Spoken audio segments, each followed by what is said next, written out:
The healer's hand smelled of calendula and something sharper underneath, something mineral and cold.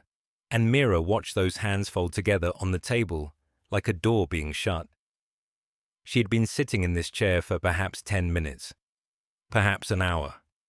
The room was small and overly warm, tucked into the eastern wing of the physician's quarter, where the windows faced a courtyard no one used. There were dried herbs hanging from the ceiling in careful bundles. Lavender, rosemary. Things meant to calm. Things meant to make a room feel less like what it was. It was a Tuesday. She would remember that later with a specificity that felt almost cruel. The way the mind latches onto irrelevant details when the relevant ones are too large to hold. A Tuesday in late autumn. Overcast. She had walked here through a light rain that couldn't decide whether it wanted to commit to falling. The healer was a woman named Alara Voss, who had been attending Mira for 11 months, and who had kind eyes and a careful mouth, and who had never once, in all those months, used the word barren. She did not use it now. She used other words instead. Clinical words. Words that moved around the center of the thing like water around a stone. Unlikely. Improbable. The language of mathematics applied to the interior of a woman's body. Mira sat with her hands in her lap, and her spine very straight, because her mother had taught her that posture was the last thing you surrendered.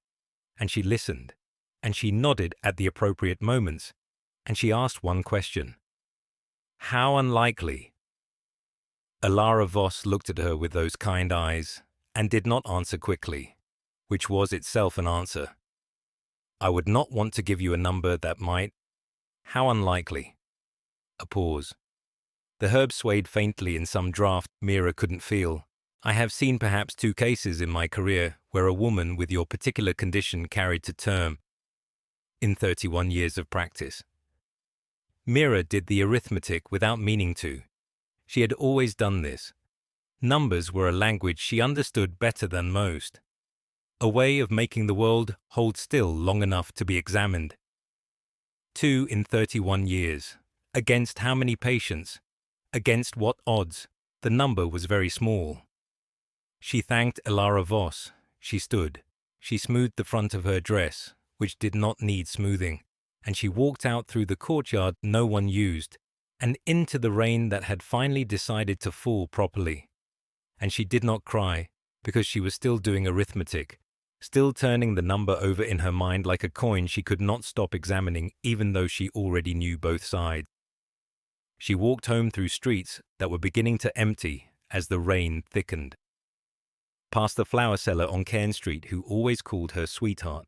Past the stone bridge where she and Caston had walked the evening he asked for her hand, when the river below had been golden with late sun, and she had thought, with the absolute conviction of a 19-year-old who had not yet learned what conviction cost, that her life was beginning.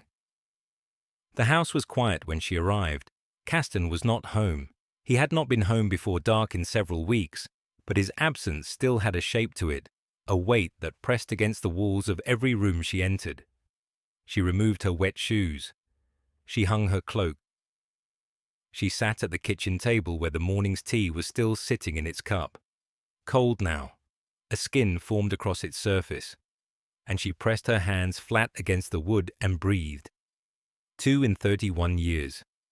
Outside, the rain fell without urgency, without malice, without any awareness at all that it was falling on a woman whose life had just been partitioned into before and after by a number so small it barely existed.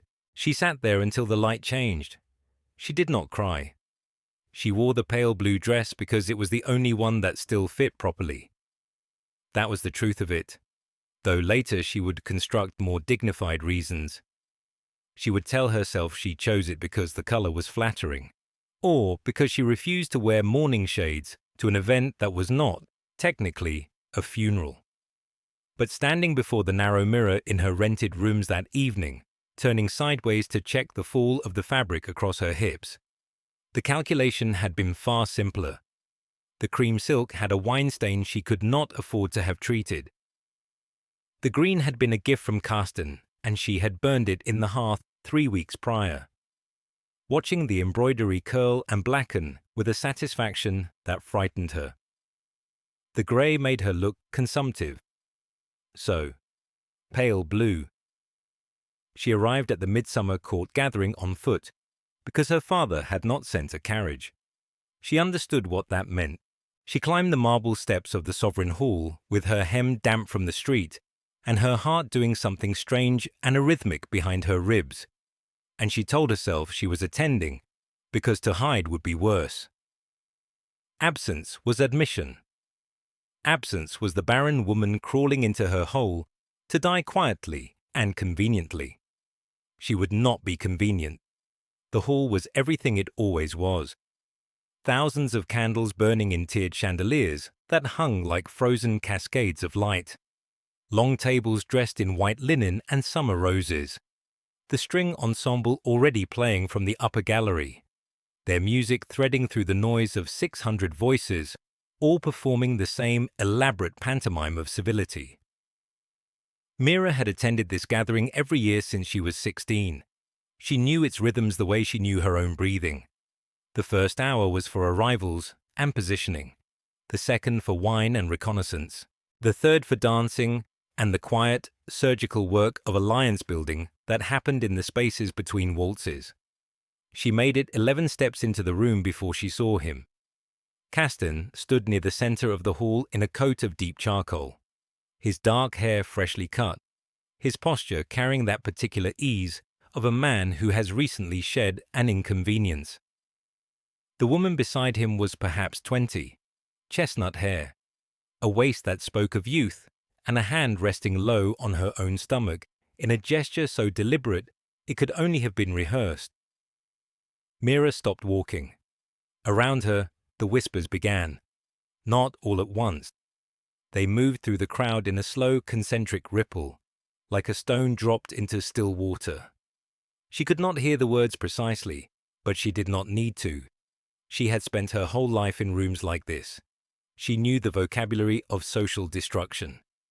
She could feel it in the way eyes landed on her and then slid away, in the way a woman she had known for years turned her shoulder by 3 degrees, in the way a cluster of young men near the wine table glanced at her, and one of them said something that made the others exhale through their noses, in that particular way that was not quite laughter, but served the same purpose. She found a position near the eastern colonnade, where the candlelight was thinnest. She held a glass of wine she did not drink. She watched the room do what rooms like this did best, which was to close ranks around its own and push the unwanted to the margins with exquisite, bloodless efficiency. Caston never looked at her. Not once. She watched for it. She watched the way a person watches for a single break in cloud cover during a storm, knowing it will not come, but unable to stop searching. The dancing started at the 9th bell. She set her full glass on the ledge of the colonnade and walked out through the garden doors. The night air hit her skin like cold water. She made it past the rose beds, past the fountain with its stone lions, past the hedge where, 2 years ago, Caston had kissed her temple and told her they had all the time in the world. She knelt in the grass and pressed both hands over her mouth. She did not make a sound. Her father's study smelled of pipe smoke and old decisions. Mira stood before his desk the way she had stood before it as a child, when she'd broken a vase or spoken too freely at supper, except she was 22 now, and the thing that was broken could not be swept up and replaced. He did not look at her when he spoke. He looked at the letter in his hands, as though the words there were easier to face than the ones he was about to say aloud. The Orc-bound Accord requires a cultural liaison from a noble house. The posting has gone unfilled for 2 seasons. I've put your name forward. The silence that followed had weight. Mira felt it settle across her shoulders like wet wool. The Greywood, she said, not a question. The Ironroot clan, their largest settlement. He turned the letter over, then back again, a man pretending to read something he had already memorized. You would observe their governance. document their customs, send quarterly reports to the Ministry of External Affairs. And in return, our house retains its seat on the lower council. He said it plainly, the way one states the price of grain or the distance between two cities. A transaction, simple arithmetic. One daughter exchanged for one political foothold. Mira watched his thumb press a crease into the corner of the letter. She had inherited his hands, long-fingered, steady. She had always been proud of that. Once. How long? The initial term is 1 year. Extensions are common. Recalls are not. Not a posting then, a disposal, wrapped in diplomatic language and sealed with the ministry's stamp, but a disposal all the same. She understood the mechanics of it perfectly. A barren daughter was a liability in Valthorn. A barren daughter stationed in the Greywood was simply absent, and absence, unlike failure, could be politely ignored. She thought of the whispers at the midsummer gathering. She thought of her mother's face that night, tight with a grief that looked almost like anger. She thought of the pale blue dress hanging in her wardrobe, unworn since, a ghost of the woman who had still believed she might be wanted. When do I leave? Her father finally looked up. Something moved behind his eyes. It might have been guilt. It might have been relief. She could not tell the difference anymore, and she found, with a calm that startled her, that she did not care to try. A fortnight. She nodded once and left the study without asking anything else. There was nothing else to ask. The shape of her life had been decided in rooms like this one for years. The only difference now was that no one had bothered to pretend otherwise. She packed methodically. 2 trunks. Her books first, because they were the heaviest and needed to anchor the bottom. Her star charts, rolled carefully into leather tubes. Practical clothing, sturdy boots, a wool cloak lined with rabbit fur that her sister had given her 2 winters ago without explanation or sentiment, which was how her sister expressed love. She almost did not pack the blue dress. She held it for a long time, the fabric pooling over her arms like water. It was impractical. It was too fine for wherever she was going. It belonged to a version of herself that had been publicly dismantled in a ballroom full of people who had known her name and chosen to forget it. She folded it and placed it at the bottom of the second trunk, beneath everything else, where she would not have to see it unless she went looking. The morning she departed, her mother stood in the front hall and pressed a sachet of dried lavender into her palm, without a word. Her father was not present. Her sister watched from the upstairs window, one hand raised, then lowered, then raised again. The carriage pulled north. Mira did not look back, not because she was brave, but because she had learned, with a thoroughness that only loss can teach, that looking back at a place that has already released you is just another way of holding your own hand in the dark. The cart path ended where the trees began in earnest, and after that there was only the track. 2 ruts worn into dark earth by generations of heavy feet, winding between trunks so old their bark had gone silver. Mira walked the last mile because the pony refused to go further, and the driver, a taciturn man from the border garrison, did not blame the animal. "This is as far as I'm contracted," he said, and he said it without apology, and she did not ask for one. She carried what she could. 1 trunk strapped across her back, with a leather harness the driver rigged for her in silence. The second trunk she left on the cart with instructions to send it north if anyone was willing. The driver looked at her as though she had asked him to send it to the moon. The smell reached her first. Pine resin, sharp and clean, and beneath it, something warmer. Smoke, but not the acrid coal smoke of Valthorn's furnaces. Wood smoke, cedar maybe, and something else she could not name, something animal and green and close, like the forest itself was breathing against her skin. Then the sound. Not silence, which she had expected, but a low and constant hum of occupation. Hammer strikes. Voices carrying between structures she could not yet see. The bleat of something livestock adjacent. A child's shriek of laughter, cut short, then resumed at twice the volume. The settlement materialized around her the way a dream assembles itself, not all at once but in accumulating details. A timber palisade, yes, but not the crude spiked walls she had imagined.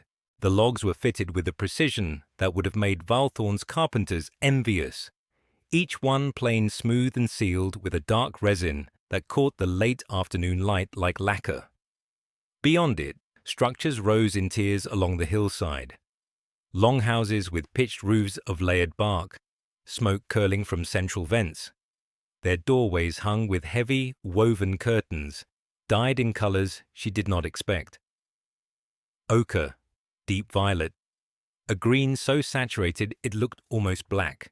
She stood at the gate for what felt like a long time, but was probably only minutes, because her legs had decided independently that they were finished carrying her anywhere until they received further information about what exactly she had walked into. The gatekeeper was the largest person she had ever seen. He looked down at her from a height that made the geometry of conversation feel adversarial, though his expression was not unkind. His tusks were capped with bands of copper that had gone green at the edges. He said something in Orcish that she did not understand, then repeated it in heavily accented Common. "You are the human they are sending." It was not a question, but she nodded anyway.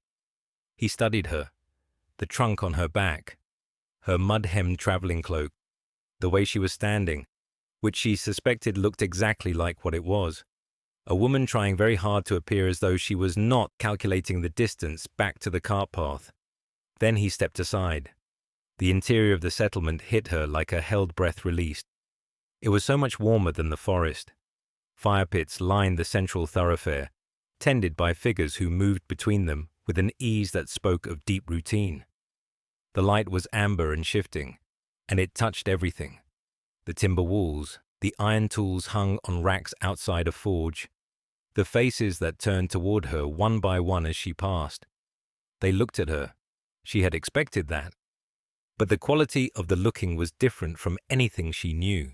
There was curiosity in it, frank and unperformative. There was assessment. There was, in a few faces, something that might have been amusement. There was no pity. A child, green-skinned, barely waist-high, with a mop of dark hair and a missing front tooth, broke from a group near the nearest fire pit and ran directly to her. The child grabbed the hem of her cloak, looked up, and said with absolute seriousness, "Why are your ears so small?"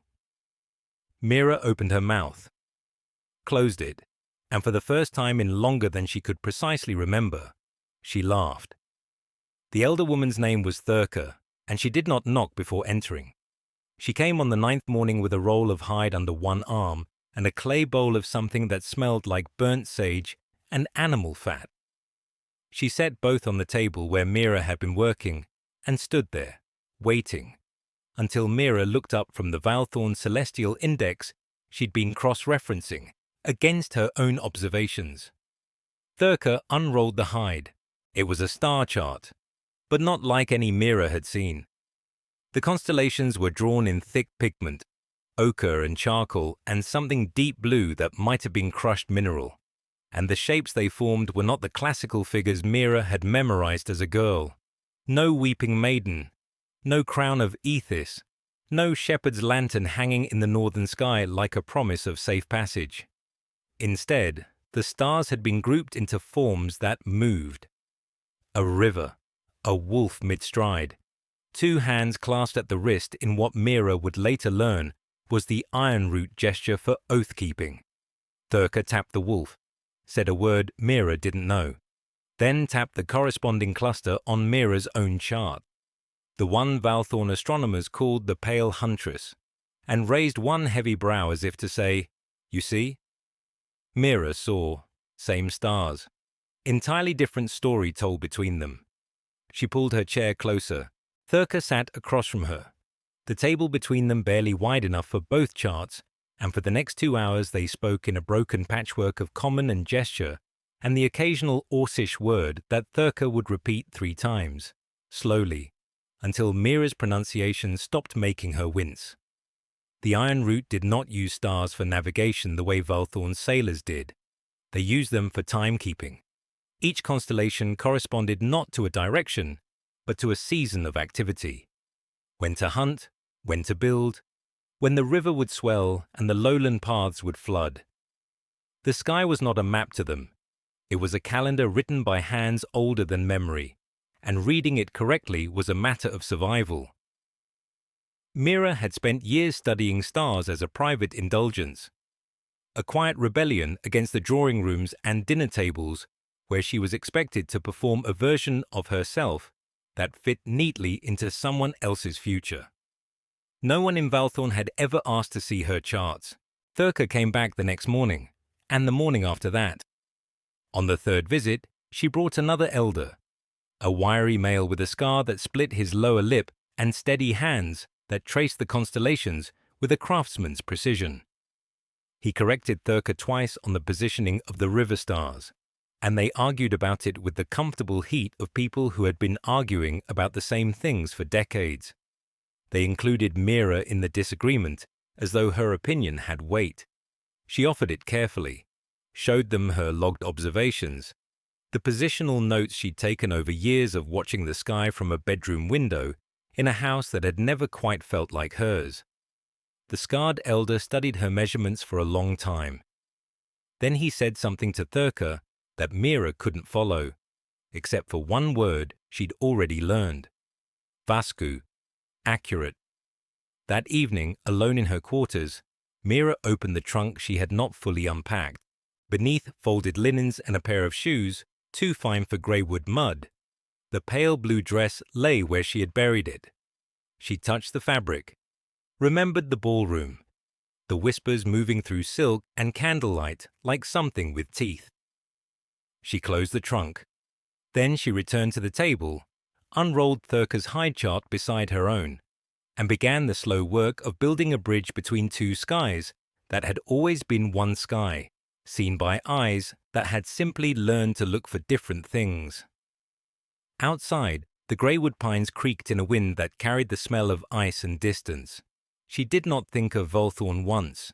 She did not notice that she hadn't. The riders came out of the south on a morning when the frost had barely lifted from the grass. Mira heard them before she saw them, the particular rhythm of shod hooves on packed earth, a sound that belonged to Volthorn and not to the greywood, where the orcs preferred their mounts unshod and sure-footed on the forest floor. She was sitting with Elder Vaska, comparing celestial notations in the thin light of early autumn, when the horn sounded from the southern watch. Not an alarm, a formality. 3 short blasts that meant diplomats, or soldiers under truce banner, or something in between that required the council to stand and receive. Vaska closed the hidebound chart they had been studying and looked at Mira with an expression she had learned to read over these weeks. Not concern exactly, but a careful weighing. The elder's tusks caught the light as she spoke. Your people. Yes. You do not look pleased. Mira did not answer that. She folded her hands in her lap and watched the tree line where the road emerged from the southern pass, and she felt something tighten beneath her ribs that she had almost forgotten the shape of. Not fear, something adjacent to it. The particular tension of being observed by eyes that had already decided what they were looking at. The riding party numbered perhaps 40. Well-armed, well-provisioned, flying the deep crimson standard of the royal house. At their center rode a man Mira had never seen in person, but recognized immediately from the profile stamped on every coin she had ever spent. King Aldric Volthorn, 4th of his name. 31 years old and already weathering the kind of political fractures that aged men twice as fast as war did. He was not what she expected. The coins made him look severe, all jaw and brow, but in person there was a looseness to the way he sat his horse, an ease that suggested either genuine confidence or a masterful performance of it. He wore riding leathers instead of ceremonial armor. His hair was dark and unbound, longer than fashion dictated in the capital, and when he dismounted at the edge of the settlement, he did so without waiting for a groom. The council assembled, Mira stood at the periphery, where she had learned she belonged in moments of formal governance, present but unobtrusive, the human liaison who had slowly become something more like a resident, but whose title still placed her in a careful middle distance. The king greeted Chief Durgan with the clasp and hold that someone had clearly taught him was appropriate, and he did not flinch at the size of the orc's hand around his forearm. Points for that, Mira thought, and then was surprised at herself for thinking it. The formal exchanges took most of the afternoon. Trade routes, timber rights, the ongoing dispute over the eastern river boundary that had been simmering for 2 seasons. Mira listened from her place near the back of the council hall and took notes in the small leather journal she carried everywhere now, and she did not realize the king was watching her until she looked up from a passage about water access and found his gaze already there. It was not the way Caston had looked at her. There was no warmth in it, no performed affection. But there was something she had not encountered in a very long time from a man of rank. Curiosity, unguarded and specific. He looked at her the way she looked at star charts, as though she were a point of light, whose position did not match the map he had been given, and he wanted to understand why. She held his gaze for 1 breath. 2. Then she looked back down at her journal and continued writing, and her hand was steady, and her pulse was not. That evening, around the fire, Durgan told her the king had asked who she was. Not what she was, not what family, what title, what purpose, who. The great fire had been built in the center of the meeting ground, and it threw light so high that the sparks seemed to join the stars. Mira stood at the edge of the Iron Root delegation, her hands clasped in front of her, her posture the careful architecture of a woman who had learned long ago how to take up as little space as possible. She could feel the heat of the flames on her face and the cold of the northern wind on her back, and she existed in the narrow seam between the two. King Aldrin had not yet spoken to her directly. He had spoken to Clan Mother Veshka. He had spoken to the council members, each in turn, with the practiced gravity of a man who understood that peace was not a document, but a living thing that required feeding. He had clasped forearms with warriors whose tusks gleamed in the firelight, and he had not flinched, not once. And Mira had watched this with the quiet attention she gave to everything, cataloguing, measuring, filing it away in the place where she kept things that mattered. She had expected him to be like the courtiers of Valthorn, gilded, performing. He was not. He was tall and broad-shouldered, and his clothes were fine but worn at the cuffs, as though he dressed well out of respect rather than vanity. His hair was dark and threaded early with silver at the temples. He listened more than he spoke, and when he did speak, he did not raise his voice to fill the silence. He trusted the silence to make room for him. She noticed this because she had spent years around men who did the opposite. The formal exchange had been going on for nearly 2 hours when Veshka gestured toward Mira, a brief motion, an introduction that was not an introduction, because the clan mother did not trade in ceremony the way humans did. She simply said, in her low and unhurried way, that the human woman had been living among them, that she had learned, that she had been useful. Useful. The word landed in Mira's chest like a stone dropped into still water.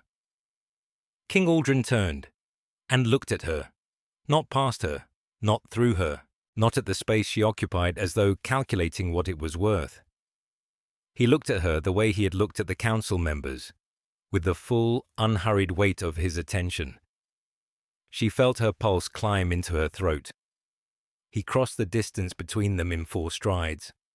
The fire cracked and sent a shower of embers spiraling upward, and for a moment the light caught his face, and she saw that his eyes were grey, the colour of river stones, the colour of winter mornings before the sun committed to rising. He asked her name. She gave it. He asked how long she had been in the Greywood. She told him. He asked what she had learned, and she opened her mouth to give the kind of careful, diplomatic answer she had been trained to give. And then she stopped. She stopped because he was still looking at her, because his expression had not shifted into polite disinterest, because he was waiting, genuinely waiting, the way a person waits when they actually want to know. So she told him the truth.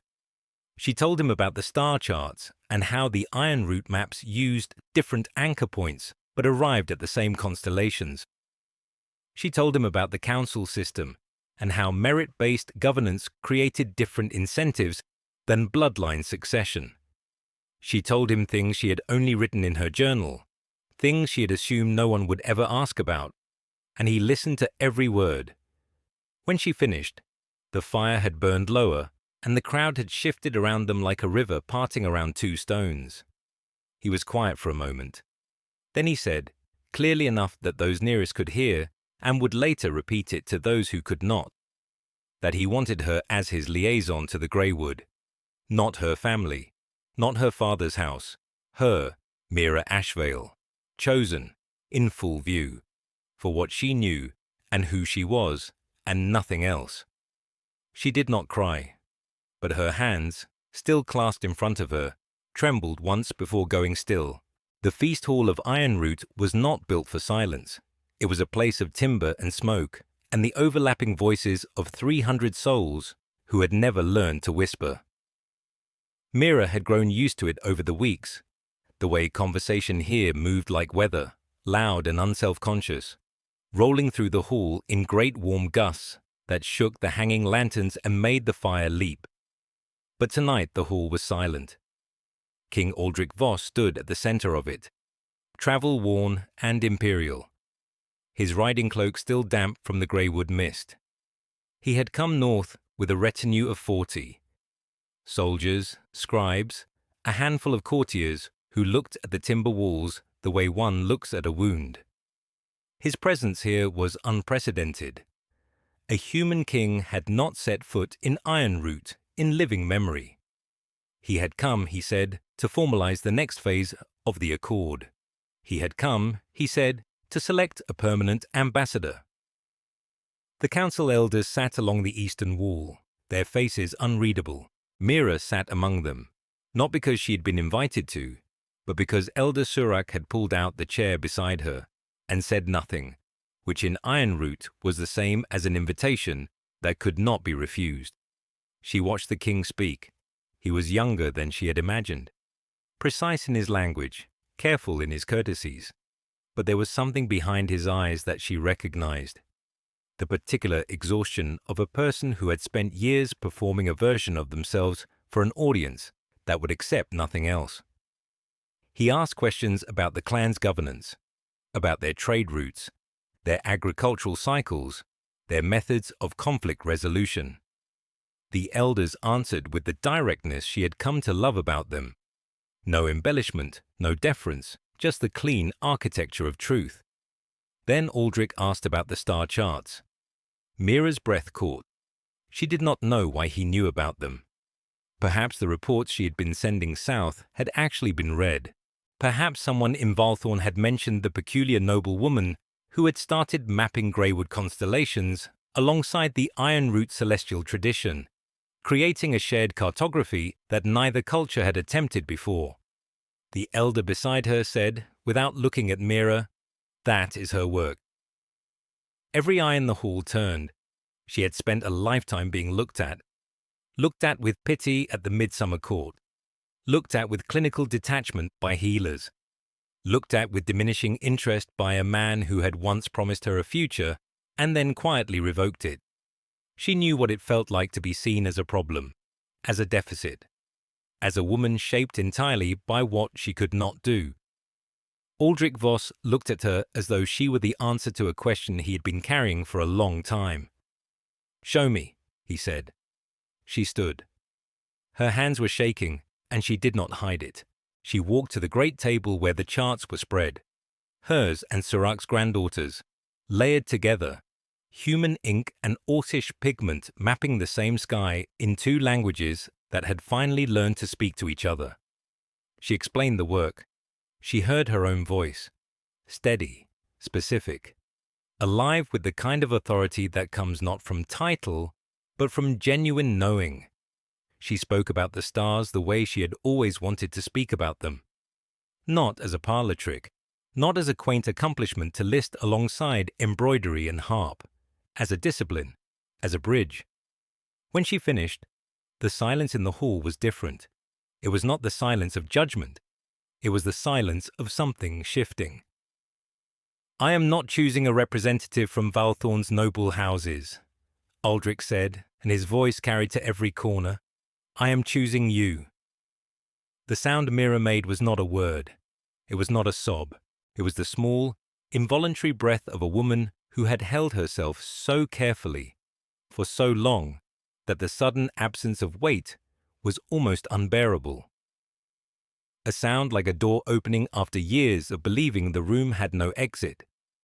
Surak's hand found hers beneath the table and held it. The fire leapt. The lantern swayed. And for the first time in longer than she could remember, Mira Ashvale did not leave before the celebration started.